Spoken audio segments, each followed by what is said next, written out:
আমাদের গার্ডিয়ানসরা আমাদেরকে ভালোবেসে ভালো মন করে আমাদেরকে বলেন বা বলে এসেছেন, শুনো, তোমাকে ইনসাল্ট করে গিয়েছে তো এটা কোনো অসুবিধার কোনো কারণ নেই, তুমি চুপ করে থাকো, চুপ করে থাকলে তোমার কোনো দোষ হবে না, তুমি তোমার দোষ নিও না, বোবার কোনো শত্রু নেই। এই কথাটা তারা কিন্তু আমাদেরকে ভালোবেসে বলছেন, আমাদেরকে প্রোটেক্ট করার জন্য বলছেন।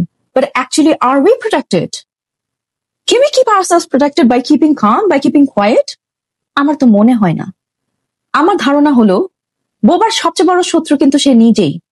কারণ আজকে আপনাকে কেউ ইনসাল্ট করে গেল, আপনাকে দুটো কথা শুনিয়ে দিয়ে গেল, আপনাকে ছোট করে দিয়ে গেল, আপনি একবার চুপ করে থাকলেন, ঠিক আছে, আপনার সাথে আবার দেখা হলো, আপনি আবারও চুপ করে থাকলেন, আপনি কিছু বললেন না, সেটাতে আপনি চুপ্পির মধ্যে সম্মতি দিয়ে দিচ্ছেন যে it's okay, I accept it, you have my consent.